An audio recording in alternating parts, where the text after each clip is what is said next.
In our last video we showed how you can use a liquid pressure sensor to manage filling of a remote tank. That video also explained how to install and configure the liquid pressure sensor. In this example we will demonstrate how to manage filling of multiple tanks from one pump while protecting the pipework. For this we'll use the liquid pressure sensor in constant pressure mode. So let's imagine a scenario where we are filling 3 tanks. The tanks are different distances and elevations away from the pump.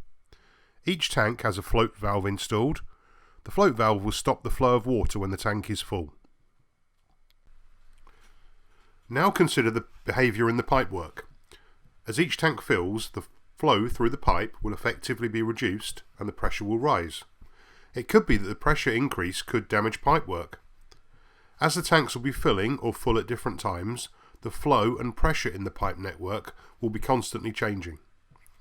What we'll do is ask the pump to work in constant pressure mode so that no pipework will be damaged irrespective of the status of the float valves in the remote tanks.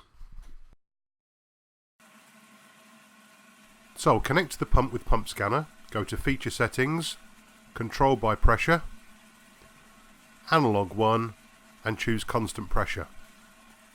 Now we're going to set our target pressure to be close to the maximum pressure that we want any part of the pipework to reach.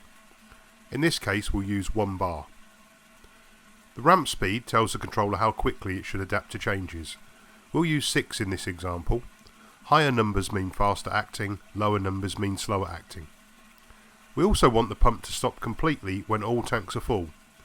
So here we'll set a maximum pressure threshold of 1.3 bar. I'll also set a 1 minute delay before our pump restarts so we can see the behaviour. And we save, and I'll go to actual data. We can see the pressure in the pipe being measured on analog 1. With all of the valves open, the pump will run as fast as it can to try and achieve our 1 bar pressure. I now start to close the valve. This simulates one of the tanks in the network becoming full. We see the pressure rise, and the controller will slow the pump to keep the pressure at 1 bar. We are maintaining the pressure at 1 bar to ensure that we don't damage any pipes.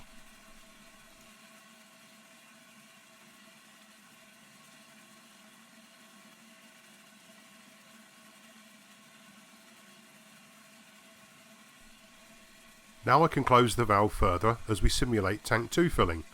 Again the pump slows.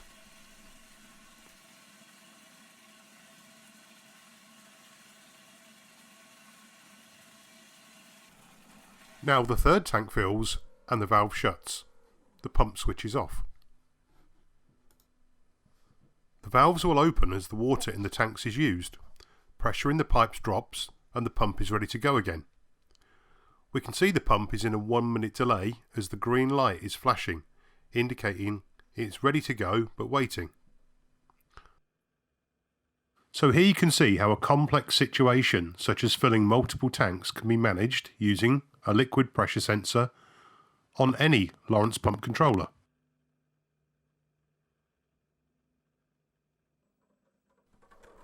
And there our pump runs again and finds the correct pressure point.